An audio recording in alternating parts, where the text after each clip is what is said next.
என் அன்பு குழந்தையே, என் வார்த்தைகளை நீ அடிக்கடி கேட்க, வாழ்வாங்கு வாழ இந்த சேனலை சப்ஸ்கிரைப் செய்து கொள். அல்லாஹ் மலிக். ஓம் சாய்ராம், ஜெய் சாய்ராம்.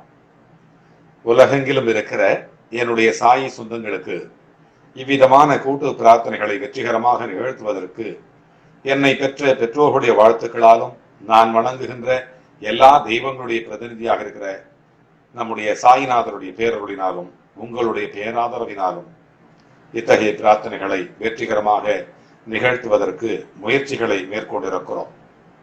இந்த முயற்சியில அநேக சாயி சொந்தங்கள் பயனடைந்து வருகிறார்கள்.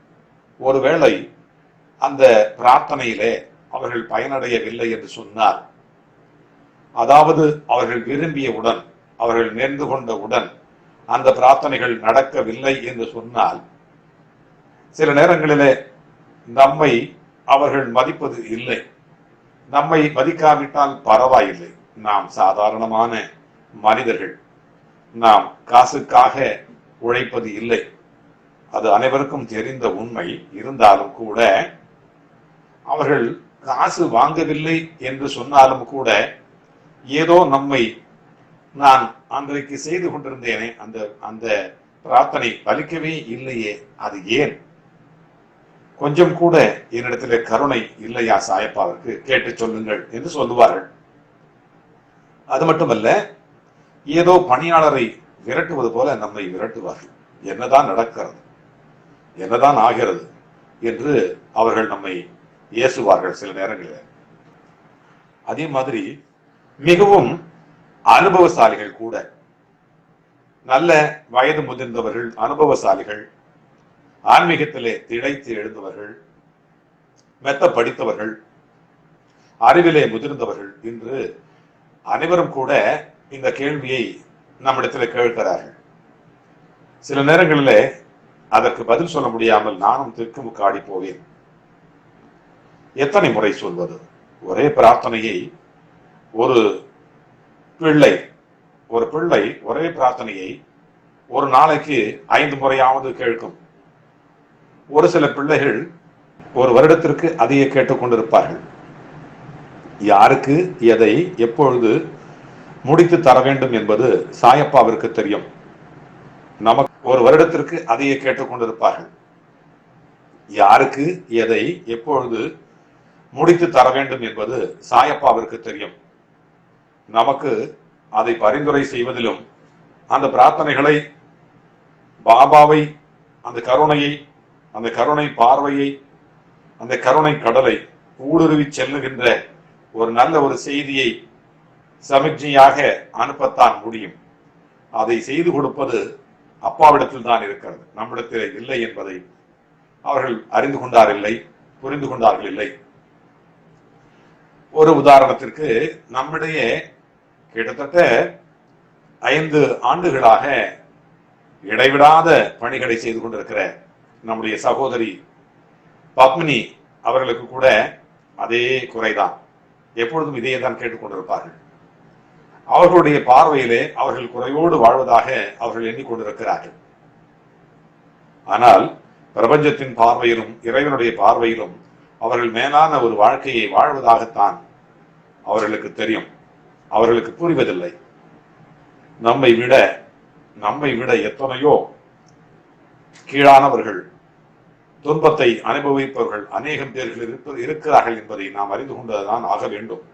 அதை புரிந்து கொள்ளாமல் இருப்பவர்களால் தான் இந்த மாதிரி கேள்விகளை கேட்க முடிகிறது. சில நேரங்களில் மிகப்பெரிய செல்வந்தர்களாக இருப்பார்கள், அனைத்து விதத்திலும் அவர்கள் உயர்ந்தவர்களாக இருப்பார்கள். ஆனால் அந்த குடும்பத்திலே இருக்கிறவர்கள் அன்பு இல்லாமல் சண்டையிட்டுக் கொண்டே இருப்பார்கள். அந்த அன்பில்லாத காரணத்தினால் அந்த சண்டை வலுப்பெற்று அவர்களிடத்திலே நிம்மதி இல்லாத ஒரு சூழ்நிலை நிலவும். அதை கண்டு நமக்கே மிகவும் வேதனையாக இருக்கும். நமக்கே பார்க்கிற நமக்கே வேதனையாக இருக்கின்ற பொழுது அந்த குடும்பத்தில் இருக்கிறவர்களுக்கு எந்த அளவுக்கு வேதனை இருக்கும் என்பதை நாம் தெரிந்து கொண்டாக வேண்டும். அந்த மாதிரியான ஒரு பிள்ளைகளை கண்டிப்பாக சாயப்பா கருணை கொண்டு பார்த்து பொறுமையையும் நம்பிக்கையும் கொடுத்து இனிவரும் காலங்களிலாவது அவர்கள் நல்ல விதமாக வாழ வேண்டும் என்று நாம் பிரார்த்தனைகளை செய்து கொண்டாக வேண்டும். அந்த குடும்பம் ஒற்றுமையோடு ஆரோக்கியத்தோடு இருக்க வேண்டும். ஒற்றுமை இல்லாது போனால் அந்த குடும்பத்திலே இருக்கிற உறுப்பினர்களுக்கு ஆரோக்கியம் இல்லாமல் போகும். ஆரோக்கியம் இல்லை என்று சொன்னால் படிப்படியாக எல்லாமே இல்லாது போகும் என்பது அனைவரும் அறிந்த ஒன்று. அதுபோலத்தான் இந்த விஷயத்தையும் நான் சொல்லிக் கொண்டிருக்கிறேன். இன்றைக்கு நாம் முக்கியமாக சிந்தித்து ஆக வேண்டிய ஒரு விஷயம் இது. எனக்கு எதுவுமே நடக்கவில்லை, எல்லாருக்கும் நீங்கள் சொல்லுகின்ற, நீங்கள் பிரார்த்தனை செய்கின்ற அனைவருமே நன்றாக இருக்கிறார்கள், உங்கள் பிரார்த்தனைக்கு பலன் இருக்கிறது என்ற ஒரு செய்தியை நான் கேள்விப்பட்டிருக்கிறேன். உலகத்திலே எல்லா நாடுகளிலும் இருந்து அநேக சாயி சொந்தங்கள் இதை சொல்லிக் கொண்டிருக்கிறார்கள். ஆனால் எனக்கு மட்டும், நான் மட்டும் எத்தனையோ மாதங்களாக உங்களிடத்திலே பிரார்த்தனை செய்து கொண்டிருக்கிறேன். இருந்தாலும் கூட இந்த பிரார்த்தனை நிறைவேற்றப்படவில்லையே, ஏன் நான் இன்னும் வேதனைப்பட்டுக் கொண்டே இருக்கிறேன் என்று என்னை கேட்கிற அநேக சாயி சொந்தங்களுக்கு இந்த பதிவு ஒரு முக்கியமான ஒரு பதிவாக இருக்கிறது. சில நேரங்களிலே நான் சொல்வேன், நிறைய நிறைய நாம் சேர்த்து வைத்து விட்டோம், நிறைய சேர்த்து வைத்திருக்கிறோம். சொத்துக்களை அல்ல, பாவத்தை. அந்த பாவம் மூட்டை என்பது சில்லறை சில்லறையாக கழிக்க வேண்டியது கூட சில நேரங்களிலே நல்லது. நமக்கு உடல் உபாதைகளிலே எப்படி சின்ன சின்ன உபாதைகளாக இருந்து அதை கழித்து விடுகிறோமோ, அதுபோல இந்த அடிக்கடி இந்த பாவத்தை சில்லறையாக, அதாவது ஒரு சின்ன ஒரு ஆபத்து அதை கழித்து விடுகிறோம், இன்னொரு சின்ன துன்பம் அதை கழித்து விடுகிறோம், இன்னொரு மிகப்பெரிய துன்பம் அதை கழித்து விடுகிறோம். இப்படியாக நம்முடைய வாழ்நாளிலே நம்முடைய பாவ மூட்டைகளை சில்லறை சில்லறையாக கூட கழிக்கலாம். பாவத்தை கழித்து ஆக வேண்டும் என்பதுதான் நியதியை தவிர, ஒரே மொத்தமாக அந்த பாவத்தை கழிக்கின்ற பொழுது ஏதோ உயிர் சேதமோ அல்லது மிகப்பெரிய இழுக்கோ நம்முடைய வாழ்க்கையில ஏற்பட்டு விடக்கூடாது என்று நாம் சொல்லிக்கொண்டே வருகிறோம். அதனால்தான் சில சகோதர சகோதரிகளுக்கு நாம் சொல்லிக் கொண்டிருக்கிறது என்னவென்று சொன்னால், அப்பா கொஞ்சம் கொஞ்சமாக கழித்து விடுங்கள். இது இப்படித்தான் இருக்கும். ஒரு பிள்ளை இருக்கிறது, சிங்கப்பூர்ல இருக்கிற ஒரு பிள்ளை, அந்த பிள்ளைக்கு கோபம், அது ஏதோ ஸ்பெஷல் சைல்டு என்று சொல்லுகிறார்கள். அந்த மாதிரி அந்த பிள்ளை ஒரு தனித்துவமான ஒரு பிள்ளையாக இருந்திருக்கிறார். எத்தனையோ பிள்ளைகள் நம்மிடத்துல வந்து பேசாத பிள்ளைகள் பேசுவதும், எழுதாத பிள்ளைகள் எழுதுவதும், படிக்காத பிள்ளைகள் படிப்பதும் நாம் கண்கூடாக பார்த்து கொண்டிருக்கிறோம். அதற்கெல்லாம் காரணம் சாயப்பா மட்டுமே தான். அது மட்டுமல்ல, அவருடைய பாவங்கள் கொஞ்சம் கொஞ்சமாக கழிந்து போயிருக்கிறது. நம்முடைய பாவம் இன்னும் கழிக்கப்படவில்லை என்பதுதான் உண்மை. அதே நேரத்திலே பாவங்கள் கழிந்திருந்தாலும், எது கழிந்திருந்தாலும் கூட இப்பொழுதும் கூட நாம் பாவத்தையே செய்து கொண்டிருக்கிற நிலையில சில பிள்ளைகள் இருக்கிறார்கள் என்பதும் உண்மை. அவர்களுக்காக இந்த பதிவு நீண்ட பதிவாக இருந்தாலும் இதை கடைசி வரை கேளுங்கள். உங்களுக்கு கண்டிப்பாக ஒரு தீர்வு, ஒரு முடிவு இதற்கு கிடைக்கும் என்பது கண்டிப்பாக உறுதி சொல்லுகிறேன். என்னவென்று சொன்னால், இங்கே பாருங்கள், ஒரு பிள்ளை இருக்கிறார். அந்த பிள்ளைக்கு பிடிவாதம் அதிகம். எத்தனையோ அனுபவங்களை உங்களோடு பகிர்ந்து கொள்ள இயலும். இருந்தாலும் கூட நேரம் கருதி அதை நான் சுருக்கமாக சொல்லுகிறேன். ஒரு பிள்ளை, அந்த பிள்ளை படிக்கவே இல்லை, படிப்பதே இல்லை, பள்ளிக்கூடம் போவதே இல்லை. ஆனால் படித்து எழுதுகின்ற அந்த பிள்ளைகளை விட அந்த பிள்ளை தேர்வு எழுதுவதற்கு மட்டும்தான் செல்வான். தேர்வு அன்றைக்கு மட்டும்தான் செல்வான்.